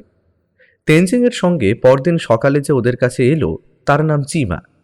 এর মধ্যে ওরা তৈরি হয়ে নিয়েছিল, সমস্ত জিনিসপত্র ওরা নিজে থেকেই কিনে এনেছিল। একটা গোটা দিন তৈরি হয়ে ওরা পরদিন সকালে যাত্রা করলো উপরের দিকে। সবার প্রথমে তেনজিং, তারপর অর্জুন, তারপর অ্যানা, তারপর অনন্যা, তারপর শঙ্কর এবং সবার শেষে চিমা। কারণ তেনজিং পথ ভালোভাবে জানে। এভাবেই সকলে যখন ওদের যাত্রা শুরু হয় তখন আকাশে রোদ ঝলমল করছে। প্রায় দুপুর পর্যন্ত হেঁটে আসার পর ওরা একটা জায়গায় থামল। এইখানটা খুব একটা খাড়া নয়, খানিকটা ঢালু আর সমতল মতো হয়েছে। এখান থেকে নিচে যে জনপদের জায়গাটা ওরা ছেড়ে এসেছে সেটা দেখা যায় অনেক দূরে। নিচে থেকে ওপরে ওঠা যতটা সহজ বলে মনে হচ্ছিল তেমনটা কিন্তু নয়। তাছাড়া আমরা এখনো আসল পাহাড়ে কিন্তু উঠিনি। এখান থেকে এগিয়ে গিয়ে তারপরে আমাদের উপরের পাহাড়ে উঠতে হবে। আর ওই যেটা দেখা যাচ্ছে ওই পাহাড়ের কোনো একটা জায়গায় আমাদের উঠতে হবে। হিমালয় পাহাড় নয়, হিমালয় পর্বতমালা। অনেক পর্বত এখানে একসাথে রয়েছে, কোনোটা উঁচু কোনোটা নিচু, মাঝে মাঝে কোথাও উপত্যকা আছে, কোথাও সমতল আছে। সমস্যাটা হলো এদিকে প্রচণ্ড ঠান্ডা, সেই কারণে এই গোটা জায়গাটাকে একই সঙ্গে সবাই হিমালয় বলে মাঝে মাঝে চালিয়ে দেয়। তবে এই একটা জায়গার একরকম নাম আছে। যে ম্যাপ ধরে আমরা সামনের দিকে এগোচ্ছি সেই ম্যাপ অনুযায়ী কিন্তু আমাদের প্রথমে খানিকটা সামনের দিকে যেতে হবে, তারপরে সোজাসুজি ওপরে, এবং তারপরে বাঁ দিক ঘেঁষে একটা গোল মতো জায়গা পেরিয়ে আবার ডান দিকে খানিকটা নামতে হবে। পথটা কিন্তু সোজা নয়। আমাদের কিন্তু ধৈর্য রাখতে হবে, সময় লাগলে লাগুক, কিন্তু আমরা সেখানে পৌঁছবো। আচ্ছা চিমা, এর আগে তুমি এই দিকে কতটা এসেছো? जो मंदिर আপনারা খুঁজতে চাইছেন ও মন্দির মে কিন্তু আমি বহুত সাল আগে একবার গেছিলাম। তখন আমার উমার বহুত কম। তখন আমি বাপুজির সঙ্গে পাহাড়ে এসেছিলাম। তবে ও মন্দিরে যেতে কিন্তু বহুত সময় লাগবে। সেবার আমি ও মন্দিরে গেছিলাম এক বিশেষ কারণে। समझ में आ रहा है কেন চিমাকে আমি নিয়ে এসেছি। ও মন্দিরে আমাদের এখান থেকে মাত্র 1-2 আদমি পৌঁছাতে পেরেছিল। ও সব মে একজন হলো চিমার বাবা, তার সঙ্গে চিমাও গিয়েছিল, কিন্তু বহুত আগে গিয়েছিল বলে ও সব রাস্তা ও আর মনে নেই। সেই মন্দিরের পথ মনে নেই, কিন্তু সেই মন্দিরে কি আছে সেটা তো মনে আছে। বড় একটা জায়গা, সেখানে বহুত সারা বড়কা বড়কা ঘরের মধ্যে বহুত মূর্তি আছে। একটা বড় ঘর, একটা বড় মহাদেবের মূর্তি আছে বটে। তবে মন্দিরের মধ্যে এক আদমি থাকে। লোকটার উমর কত ওটা ভালো করে বোঝা যায় না। লোকটার গায়ে একটা লাল রঙের কাপড়া জড়িয়ে আর কিচ্ছু নাই। অত উপরে অমন সর্দির মধ্যে লোকটা যে কি করে অমন একটা পাতলা কাপড় গায়ে দিয়ে থাকে ও ভি আমরা জানা নেই। ও আদমি বহুত অদ্ভুত চামতা আছে। অনেকে বলে সে বৌদ্ধ সন্ন্যাসী, অনেকে বলে সে হিন্দু ধর্ম কা কোনো সাধু আছে, আবার অনেকে বলে সে সাধু কিংবা সন্ন্যাসী কোনো কিছুই নয়, সে অন্য কিছু। অন্য কিছু মানে? আমাদের এই পাহাড়ি এলাকার মানুষদের বিশ্বাস এটাই যে এই পাহাড়ে বহুত উপরে যারা থাকে তাদের মধ্যে সবকে সব ইনসান নেই হ্যাঁ। যে রাক্ষসের কাহিনী আমি আপনাদেরকে বলেছি সে রাক্ষসের কাহিনী অনেকে বিশ্বাস করে। এমন বহুত রাক্ষস এখানে আছে जिनको आप खुली आंखों से देख नहीं सकते, उनको सब कोई देख नहीं पाते। তোমার এই রাক্ষসের গল্পটা কিন্তু ভালো। আরে ওটা ওটা একটা লাল রঙের ফুল বলে মনে হচ্ছে না? এখন ফুল কেন, গাছও থাকবে। আমরা খুব বেশি উপরে আসিনি, তাছাড়া এখনো তো বরফের জায়গায় শুরু হয়নি। এভাবেই চলতে লাগলো ওরা। মাঝে মাঝে অর্জুন তার পিঠের ম্যাপটা বার করে ভালো করে দেখে নিতে লাগলো। যদিও সেই ম্যাপটা দেখে দেখে কাল রাতে অনন্যা আর বাকিরা মিলে ওই ম্যাপটার আরেকটা অংশ তৈরি করেছে। এখানকার স্থানীয় একটা ম্যাপ দেখে এবং এই ম্যাপটাকে একপাশে রেখে একটা কল্পিত ম্যাপ ওরা তৈরি করে নিয়েছে, যাতে বাকি অংশটুকু সমস্যায় না ফেলে। সেই অনুযায়ী ওরা এগোতে লাগলো। সেদিন রাতের দিকে বেশ খানিকটা উপরে উঠে এসেছিল, তবে নিচের দিকে তাকাতে মনে হলো ওরা খুব বেশি উপরে উঠতে পারেনি। রাত হয়ে যাওয়ায় আর এগোনো সম্ভব নয়। পাথরের জমিতেই ওদের থাকার ব্যবস্থা করা হলো। সঙ্গে করে ট্রেকিংয়ের জন্য ছোটো মতো তাঁবু নিয়ে এসেছিল। সমতল একটা জায়গা দেখে পাশাপাশি দুটো তাঁবু টানিয়ে ফেলা হলো। একটার মধ্যে রইল অনন্যা আর অ্যানা, আর অন্যটায় রইল ওরা 4 জন। ওরা রাতের খাবার শেষ করে পেট ভরালো। এরপর তাঁবুর মুখটা সামান্য খুলে শঙ্কর বাইরের দিকে তাকিয়ে রইল, যদি কেউ চোখে পড়ে। অন্ধকার যেন দেওয়ালের মতো দাঁড়িয়ে রয়েছে। বেশ খানিকটা দূরে পাহাড় উপরের দিকে উঠেছে, চাঁদের আলো সেই দিকে গিয়ে পড়েছে। চাঁদের আলোয় দূরে কি যেন চকচক করে উঠছে। শঙ্কর জানে ওগুলো বরফ। বরফের মধ্যে আলো পড়ে তা চকচক করছে। অর্জুন মন দিয়ে কিছু একটা দেখে চলেছিল। সেটার দিকে তাকিয়ে শঙ্কর বলে, এটা কি? এখানে আশেপাশে খোঁজ খবর করে ওই মন্দির আর ওই শিবের ত্রিনয়নের যে ব্যাপারটা আছে তার কিছু নোট তৈরি করেছিলাম, সেগুলোই একবার দেখছি। এখানে এক জায়গায় বলা হচ্ছে আসলে ওই শিবের ত্রিনয়ন একটা আগ্নেয়গিরির অংশ। এটা অনেক বছর ধরে ঘুমিয়ে রয়েছে। যদি কোনো কারণে সেটা জেগে যায় তখন সেখান থেকে আবার লাভা বেরিয়ে আসতে পারে। কিন্তু হিমালয়ের মতো পাহাড়ের সেখান থেকে লাভা বেরিয়ে আসাটা একটা... যদি এর তলায় কোথাও লাভার জায়গা থাকেও, তাহলে সেটা না বেরিয়ে আসার চান্সটাই কিন্তু বেশি।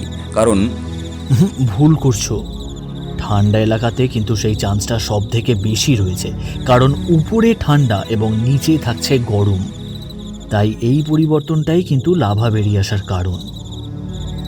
যেখানে যেখানে ঘুমন্ত আগ্নেয়গিরি আছে সেই সমস্ত স্থানে কিন্তু ঠান্ডা বা গরম কোনোটাই খুব বেশি নয়। কিন্তু এত বছর ধরে তো এমন কথা তাহলে শোনা যায়নি। না, শোনা যায়নি, কিন্তু শুনতে তো আপত্তি নেই। তবে এখানে যা যা রয়েছে সমস্ত কিছুই ওই স্থানীয় লোকেদের কথাবার্তা এবং তাদের কাছ থেকে শোনা তথ্য। এগুলো সত্যি না মিথ্যে তা বলা যায় না। হতেই পারে এগুলো তাদের মন গড়া, যেমন ওই রাক্ষসের কথাটা। সেটাই তো আমি বুঝতে পারলাম না। রাক্ষসকে চোখে দেখতে পাওয়া যায় না, অথচ তারা নাকি এই পাহাড়ের বিভিন্ন অংশে থাকে। শঙ্কর আরও কিছু বলতো, তার আগেই অর্জুন তার হাতটা চেপে ধরে তাকে চুপ করিয়ে দিল। শঙ্কর বুদ্ধিমান, সে চুপ করে গেল। এদিকে তাঁবুর ভেতরে কিন্তু চিমা আর তেনজিং ঘুমিয়ে পড়েছে। তাদের খাটনিটাই বেশি, কারণ তারা পিঠে করে ভারী ভারী ব্যাগগুলো বয়ে নিয়ে এসেছে। তারপরে শঙ্করের কানে এলো একটা শব্দ। কেউ যেন ওদের তাঁবুটার চারপাশে আস্তে আস্তে চার পায়ে ঘুরে বেড়াচ্ছে। ঠিক তেমনই একটা শব্দ শুনতে পেল। শঙ্কর আস্তে আস্তে বলল, মোমবাতিটা নিভিয়ে দাও। অর্জুন মোমবাতি নিভিয়ে দিলে চারপাশটা অন্ধকার হয়ে গেল। ওদের পাশের তাঁবুটাতে অনন্যা আর অ্যানা রয়েছে, কিন্তু পায়ের শব্দটা ওদের চারপাশে যেন দুবার ঘটল। তারপরে ঠিক ওদের তাঁবুর যেখান থেকে বেরোবার জায়গা সেখানটাতে এসে থামল। ভেতরটা অন্ধকার হওয়ার জন্য মোটা তাঁবুর ভেতরে কিংবা বাইরের দিকে আর কিছুই দেখা গেল না। তবু আলগা হলে তাও আলো দেখা যেত। ওদের মনে হলো কেউ থমকে দাঁড়িয়ে পড়েছে। ঠিক তখনই আর একটা পায়ের শব্দ ভেসে এলো অন্য পাশ থেকে। সঙ্গে সঙ্গে একটা চাপা গর্জন শোনা গেল। তবে এই গর্জন বাঘ কিংবা অন্য হিংস্র জন্তুর নয়। অর্জুন এবং শঙ্কর একে অপরের দিকে অন্ধকারের মধ্যেই তাকালো। তেনজিং আর চিমা তখনও ঘুমিয়ে, কিন্তু শব্দগুলো এবার যেন বেড়ে গেল। যেন ওদের তাঁবুর সামনে এখন একজন নয়, দুজন এসে দাঁড়িয়েছে। কোথাও কোনো শব্দ নেই, বাইরে হাওয়ার শব্দ ছাড়া, আর সব কিছুই থেমে গেছে মুহূর্তের মধ্যে। রুদ্ধশ্বাসের কয়েক মুহূর্ত। শঙ্কর একবার ভাবল তাড়াতাড়ি তাঁবুর সামনের দরজা খুলে বাইরে বেরিয়ে দেখবে, কিন্তু তারপরেই মনে হলো যদি কোনো হিংস্র জন্তু হয়। রাতের বেলা বাঘ কিংবা অন্য কিছু তো হতে পারে। তাছাড়া এখানে কি আছে না আছে সে ব্যাপারে তো ভালোভাবে জানা নেই। না জেনে শুধু শুধু তাঁবুর দরজা খুলে তারপর বিপদে পড়তে হবে। কিন্তু পাশের তাঁবুতে অ্যানা আর অনন্যা রয়েছে, ওরা নিশ্চয়ই ঘুমিয়ে পড়েছে। দোটানা চলতে লাগলো শঙ্করের মনে। অর্জুন কিন্তু ততক্ষণে নিজের এবং কাগজপত্রগুলো একপাশে গুছিয়ে ফেলেছে।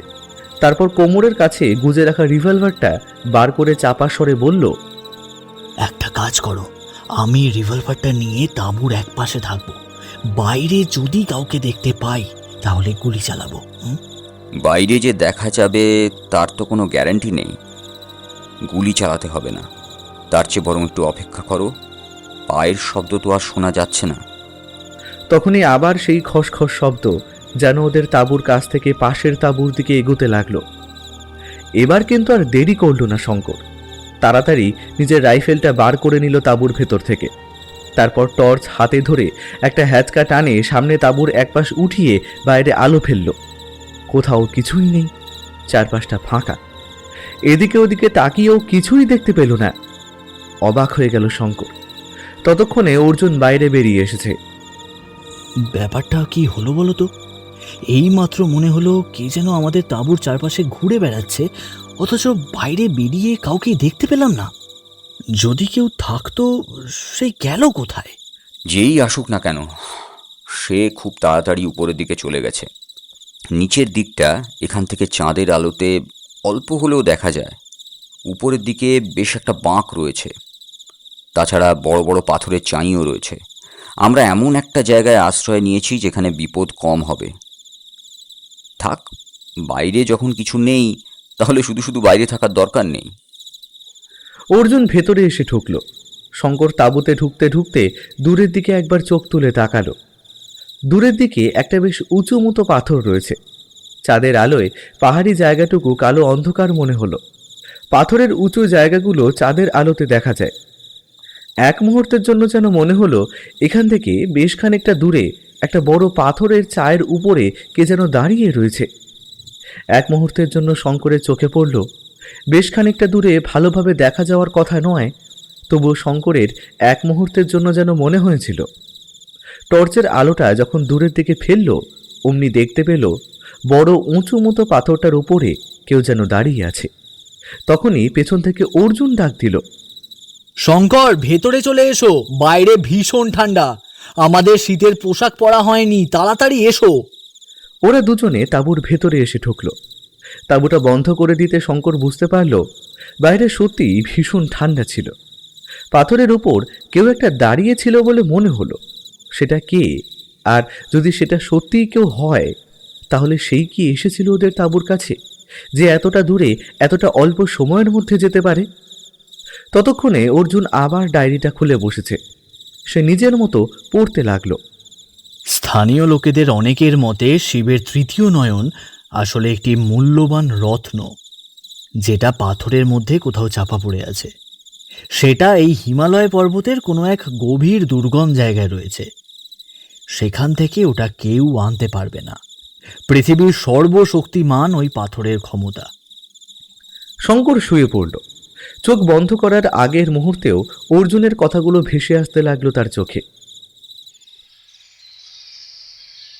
আপনারা ই যে রাস্তা নেমে গেছে, হ্যাঁ, এই রাস্তা ধরে গেলে জলদি যেতে পারবেন। উপর দিয়ে গেলে কিন্তু বহুত সময় লাগবে। যে রাস্তা ম্যাপে বলা আছে ও রাস্তাটা যাওয়ার একটা শর্টকাট কিন্তু এটা। চিমা, তুমি তো বলেছিলে তুমি অনেক বছর আগে এই পথে গেছো, তোমার কিছুই মনে নেই তাহলে? মনে নেই, কিন্তু এইখানটায় এসে মনে পড়লো यहाँ से ही हम गए थे। हाँ, यहाँ से ही हम गए थे। ऊपर से যে রাস্তাটা গেছে ও কিন্তু নেহাতি খারাপ।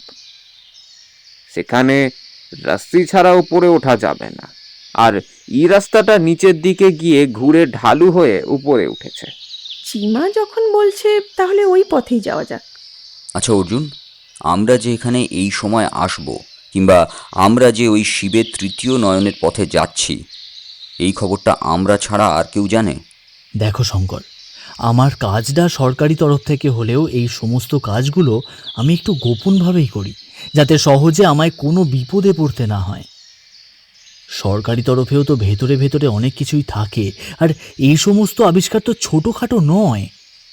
একবার খুঁজে পেলে তার নাম যেমন ছড়িয়ে পড়বে, তেমন বেশ কিছু দামি জিনিস খুঁজে পাওয়ার সম্ভাবনাও থাকে। তাই আমি এই এলাকায় কিছু একটা কাজ করব বলে বাড়ির লোকেদের জানালেও তৃতীয় নয়নের কথা কিন্তু কেউ জানে না। অনন্যা, তুমি আশা করি এ ব্যাপারে কাউকেই কিছু বলনি? আমি এখানে তাড়াহুড়ো করেই চলে এসেছি। আমি তো ছিলাম ব্রাজিলে, তাছাড়া এই ব্যাপারে বেশি জানার মতো সময় কিংবা জানানোর মতো সময় আমি পাইনি।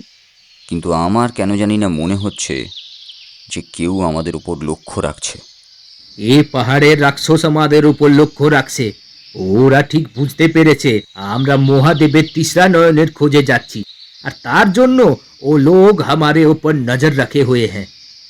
কিন্তু তোমাদের সেই রাক্ষসকে চোখে দেখা যায় না কেন? অল্প সময়ের মধ্যেই সে ভ্যানিশ হয়ে যেতে পারে। এখানে এমন রাক্ষস আছে যাদের চোখে দেখা যায় না, কিন্তু তাদের হাতে পড়লে সাক্ষাৎ মউত।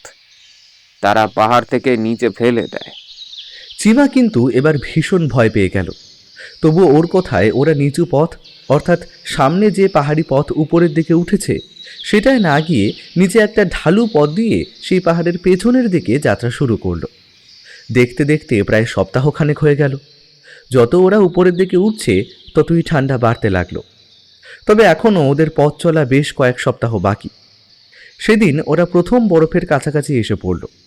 এই পথে গরম পোশাক, হাতে গ্লাভস, পায়ে বুট ছাড়া চলা যায় না। ওরা সঙ্গে করে বরফে হেঁটে চলার জন্য স্টিকও নিয়ে এসেছিল। এগুলো নিয়েই সেদিন রাতে তৈরি হতে লাগলো ওরা পরদিন সকালে বরফের অভিযান শুরু করার জন্য। সন্ধ্যার দিকে পাথুরে জায়গায় কিভাবে যেন জেনপিং ওদের জন্য গরম চা তৈরি করেছিল। সেই চা খেতে খেতে তাঁবুর একপাশটা সামান্য খোলা রেখে ভেতরে বসলো। কথায় কথায় অনন্যা বলল, আসলে ওই যে মহাদেবের ত্রিনয়নের কথা বলা হচ্ছে, আমি যতদূর শুনেছি এই হিমালয়ে কোনো এক সময় মহাদেব থাকতো, এমন একটা গল্প কিন্তু রয়েছে। আর সেই সময়ে মহাদেবের তৃতীয় নয়নের কোনো শক্তি এখানে চাপা দেওয়া আছে।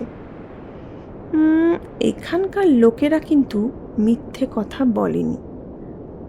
ওই শক্তি রক্ষা করার জন্য বেশ কিছু শক্তি আরও আশেপাশে রয়েছে, যারা ওই স্থানে যেতে লোকজনদের আটকাতে চায়।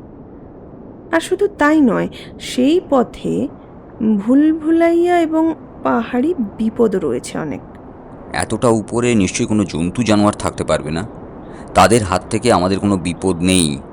যা বিপদ থাকবে দুর্গম পথ এবং পথের মাঝের ভুলভুলাইয়া। उधर एक बहुत बड़ा সাপ है, আর উপরে থাকে সাদা রঙের বড় সাপ। কখনো দেখেছেন আপনারা? এই কথায় কিন্তু ওরা অবাক হলো। এই কদিনের মধ্যে একটা ব্যাপার ওরা বুঝতে পেরেছে, চিমা আর তেনজিং মিথ্যে কথা বলে না। চিমা যদিও কম কথা বলে, আর তাই রাক্ষসের ব্যাপারটা নিয়ে ওরা বেশ চিন্তিত হয়ে পড়েছিল। অ্যানা কিন্তু কি যেন ভাবছিল অনেকক্ষণ ধরে। গ্লাসটা হাতে নিয়ে সে তাঁবুর বাইরের দিকে তাকিয়ে দেখছিল। শঙ্কর বলল, কি হলো আনা?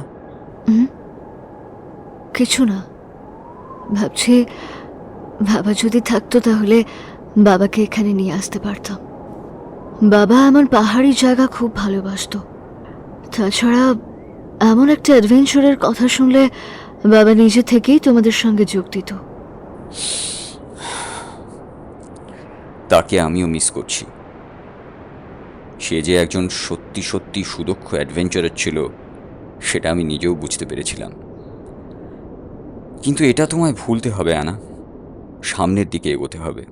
ওই দেখো, সামনের দিকে তাকাও। আমাদের সামনে রয়েছে বরফে ঢাকা পর্বত শৃঙ্গ।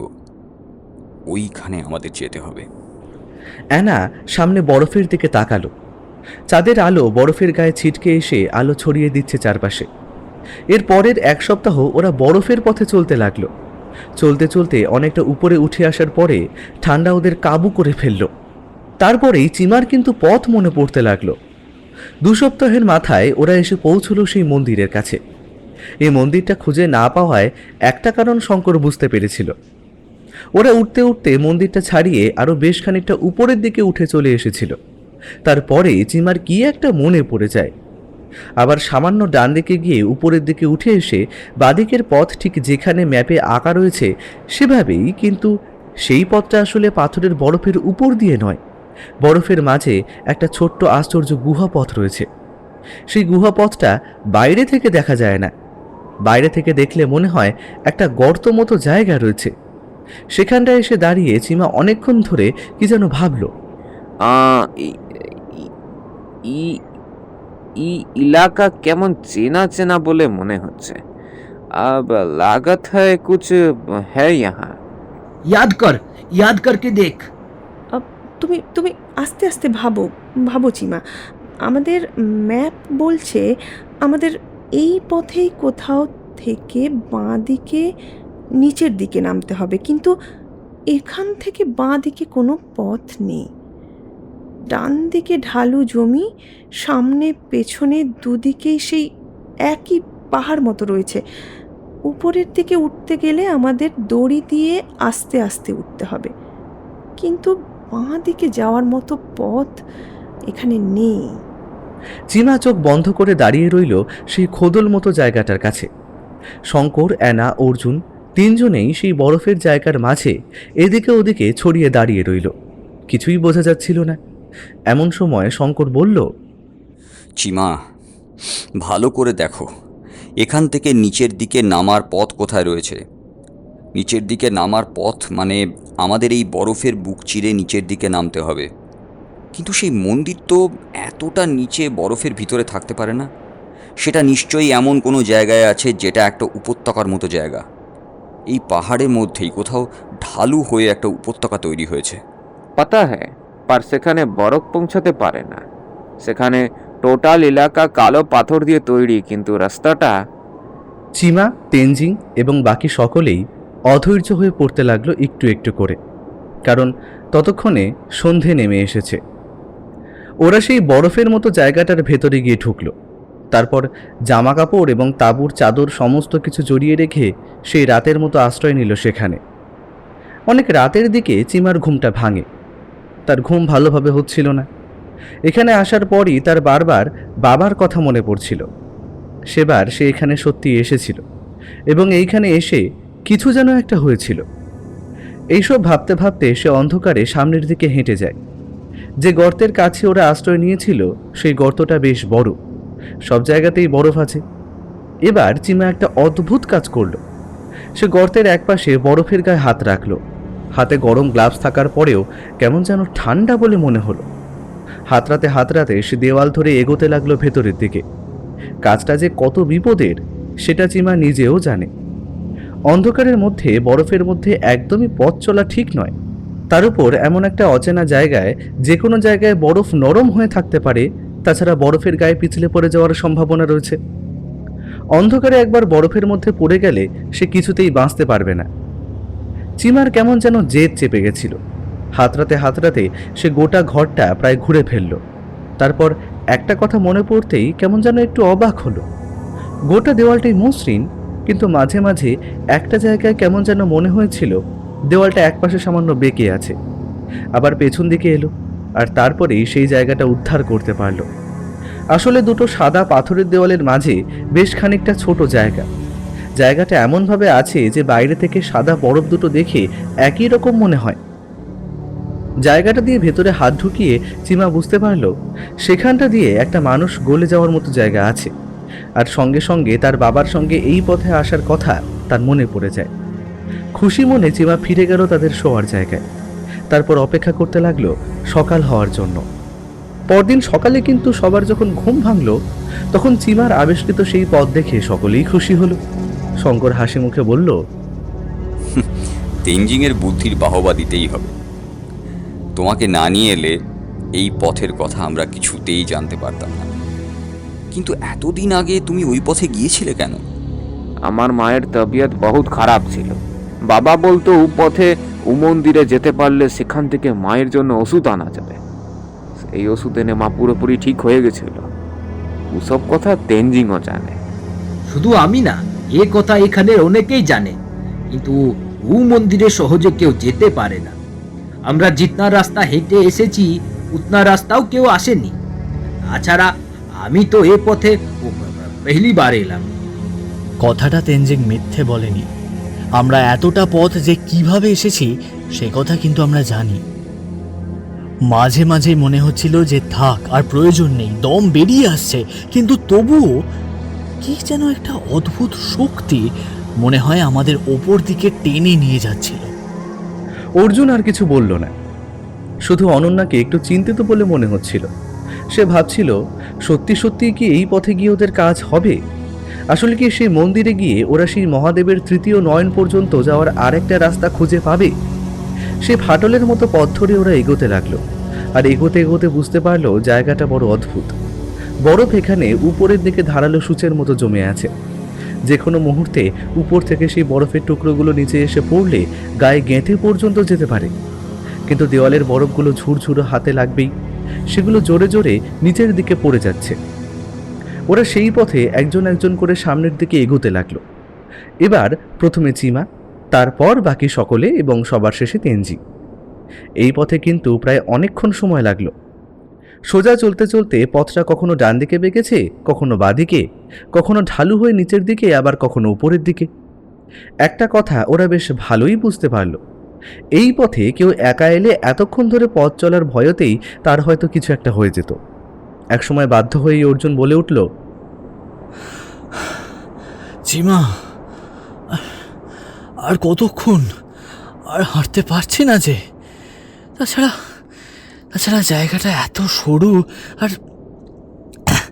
আর চারিদিকটা এমন চাপা, মনে হচ্ছে আমরা পাহাড়ের মধ্যে দিয়ে হাঁটছি। দম বন্ধ হয়ে আসবে যে কোনো সময়।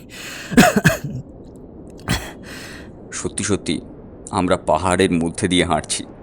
আমার তো মনে হচ্ছে যে বরফের জায়গাগুলো পেরিয়ে আমরা এসেছি সেই বরফের কোনো একটা অংশে। পাথর আর বরফের বুক কেটে আমরা ভিতরের দিকে চলেছি।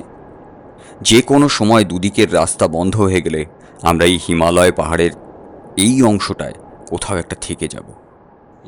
এই জায়গাটাকে লোকাল লোকেরা দামান বলে ডাকে। এই দিকটা খুব ডরাওনা সাব। ওরা এর পরেও আরও অনেকক্ষণ চলতে লাগলো। তারপর বুঝতে পারলো জায়গাটা কেমন যেন অন্ধকার হয়ে আসছে আরও বেশি। প্রথমে অন্ধকার হয়ে যাওয়াতে দিনের বেলাতেও বরফের মধ্যে ওদের আলো জ্বালিয়ে চলতে হচ্ছিল। আরও বেশি অন্ধকার হচ্ছে ওরা বুঝতে পারলে এবার ওরা নিচের দিকে নামতে শুরু করে। নামতে নামতে একসময় ওরা আবার উপরের দিকে উঠে এলো। শেষমেশ দূরের দিকে একটা আলোর চিহ্ন দেখা গেল। সেই আলো দেখে চিমা বলে উঠল, ওই যে বাইরে যাওয়ার রাস্তা, নিশ্চয়ই ওটাই আমাদের রাস্তা। চিমা সামনের দিকে এগোতে গেল। উত্তেজনার মধ্যে চিমা ভুলে গিয়েছিল তার চারপাশে যা রয়েছে সমস্ত কিছু বরফ, আর ভুলে গিয়ে সামনের দিকে দৌড়তে গেল, আর সঙ্গে সঙ্গে বরফের মধ্যে পিছলে পড়ল। আসলে পথটা এই দিকে একটু ঢালু হয়ে গিয়েছিল। চিমা পিছলে পড়তে দ্রুত সামনের দিকে এগিয়ে গেল। এমন একটা ঘটনার জন্য ওরা মোটেই প্রস্তুত ছিল না। চিমার পেছনে ছিল শঙ্কর। শঙ্কর কোনো রকমে হাতের লম্বা স্টিক বরফে গেঁথে গেঁথে দ্রুত সামনের দিকে এগিয়ে যাওয়ার চেষ্টা করলো। পেছনে বাকিরাও চেষ্টা করতে লাগলো, কিন্তু বরফের মধ্যে দ্রুত এগিয়ে গিয়েছে চিমা, তাকে ধরা অসম্ভব। একসময় চিমা চোখের আড়ালে চলে গেল। দ্রুত পায়ে ওরা সামনের দিকে এগিয়ে এসে নিচের দিকে তাকিয়ে খানিকটা স্বস্তি পেল। নিচের দিকেও সামান্য বরফ রয়েছে, তবে পথটার শেষ প্রান্ত থেকে নিচের উচ্চতা খুব বেশি নয়। এখানেই চিমা উল্টো হয়ে পড়ে আছে। তার গায়ে সূর্যের আলো এসে পড়েছে। আরে রাম রাম, আমার লাগা বাস হয়ে গেল, এইখানেই শেষ। কিন্তু এই তো সামনের দিকে তাকিয়ে দেখুন। আশ্চর্য, এই মন্দিরটা এখানে এলো কোথা থেকে?